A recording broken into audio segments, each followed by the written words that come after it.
Olá, boa tarde. Primeiramente, quero cumprimentá-los, dizer que já estou com muita saudade de vocês e espero que todos estejam se cuidando bem aí para se livrar desse coronavírus logo, né? E conforme proposto pela faculdade, vamos iniciar hoje as nossas aulas online. Então, eu optei por fazer um resumão bem rápido daquilo que a gente já viu e fazer aquela atividade que havíamos proposto de fazer em sala de aula, que era a atividade de análise do CNIS.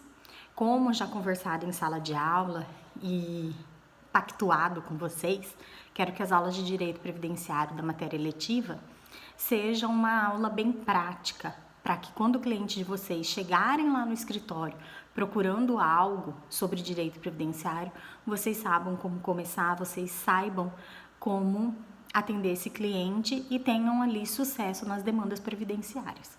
Então a gente iniciou falando o que é a sigla INSS, o que o direito previdenciário vem resguardar, né? Então, o INSS é Instituto Nacional do Seguro Social, porque a previdência nada mais é que um seguro obrigatório para todos aqueles que exercem de alguma forma atividade remunerada. Então, nós temos os segurados obrigatórios, que são quem? São todos aqueles que de alguma forma oferem renda e não estão inseridos em outro sistema previdenciário. Então, a gente tem os empregados domésticos, os autônomos, os segurados especiais, que são aqueles que exercem atividade em regime de economia familiar. A gente tem o empregado rural, a gente tem o autônomo, né, que é o contribuinte individual, os próprios empresários e temos os segurados facultativos, que são aqueles que não oferem renda e não estão inseridos em nenhum outro sistema. A dona de casa, que não trabalha fora, o estudante, que não participa de um estágio remunerado, eles são o quê? Eles são segurados facultativos. Aquele filho entre 16 e 18 anos que o pai escolhe recolher para a Previdência Social, esses são os segurados facultativos do INSS. Todos eles são obrigados, né, os segurados obrigatórios, eles são obrigados a contribuir para o sistema previdenciário para que quando aconteça algum agente de risco, quando aconteça algum risco social, ele tenha ali a cobertura do sistema previdenciário. Quais são esses riscos sociais? A gente já viu em sala de aula. Então, a gente tem a invalidez, vai receber ali um benefício de incapacidade temporária ou um benefício de incapacidade permanente, que antes era chamado de auxílio-doença e aposentadoria por invalidez. A gente vai receber, se ficar velhinho, aposentadoria por idade. Já trabalhei muito, já contribuí muito, aposentadoria por tempo de contribuição. Para aqueles que exercem atividade de risco, aposentadoria especial.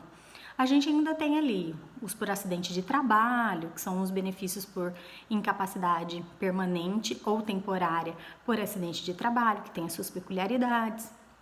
O auxílio acidente, quando eu só tenho o quê? A redução da capacidade laborativa. E a gente tem a maternidade, o salário maternidade, a reclusão, o auxílio reclusão, e para o pagamento dos dependentes, a gente tem a pensão por morte. Então, esses são os riscos sociais abarcados ali pela Previdência Social. Então, cada vez que eu tenho um risco social, a Previdência me concede um benefício para que eu passe ali por aquele período sem maiores percalços, né? Então, a gente tem aqueles benefícios que visam complementar o salário, que são de caráter indenizatório, e aqueles que são o quê? Que visam, como que eu falo? Que visam substituir o salário da pessoa, então eles são valores maiores e que têm ali o caráter de prestação continuada. Além disso, nós vimos sobre os dependentes da Previdência Social. Quem que são os dependentes da Previdência Social? Nós verificamos que nós temos 3 classes de dependente. Os dependentes de primeira classe, que é o esposo, a esposa, os filhos menores ou inválidos. Esses dependentes, eles são o quê? São dependentes de primeira classe, dividem o benefício entre eles e a dependência econômica deles é o quê? Presumida.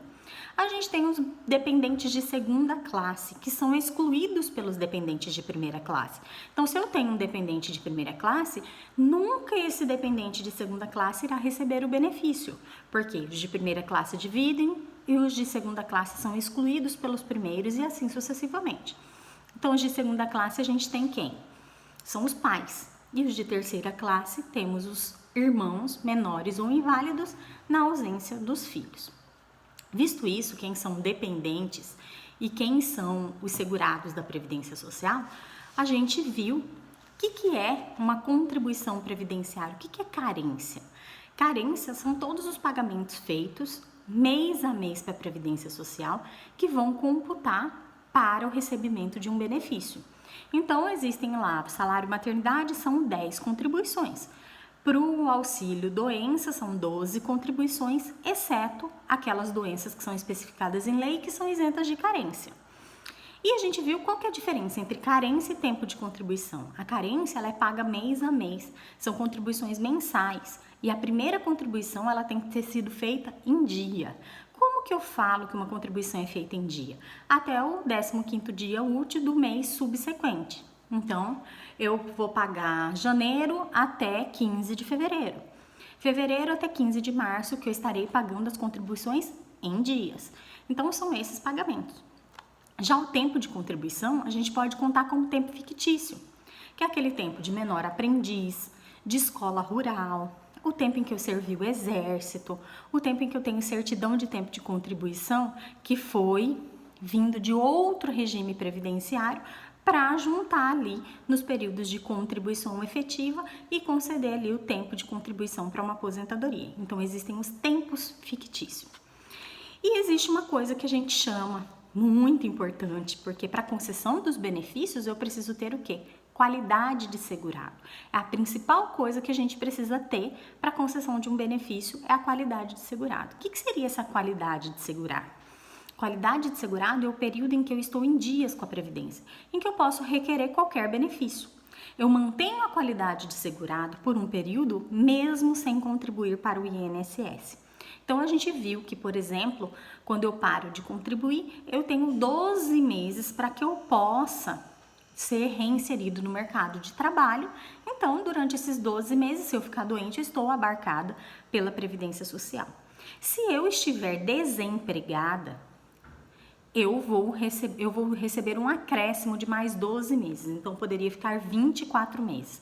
E se eu já tiver trabalhado por 120 meses, ou seja, 10 anos, sem perder a qualidade de segurado entre o meio das contribuições, eu também mantenho a minha qualidade de segurado.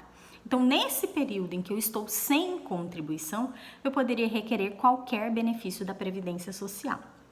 Então, eu tenho aqui um CNIS que eu trouxe para vocês, que não vai dar para vocês verem direitinho, mas é só a título de curiosidade para que vocês saibam como que é, que eu postei no AVA alguns CNIs para vocês analisarem.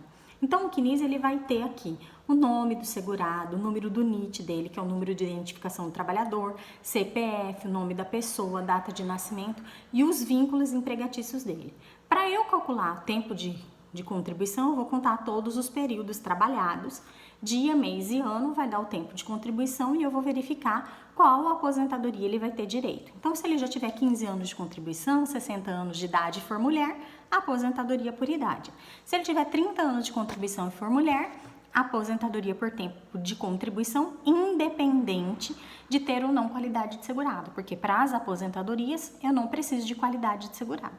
O que vocês vão fazer aí? Vocês vão olhar entre os períodos quanto tempo se passou e calcular se essa pessoa perdeu ou não a qualidade de segurado. Então, tem alguns CNIs postados aí no AVA de vocês e vocês vão fazer esse trabalho de verificar a manutenção da qualidade de segurado.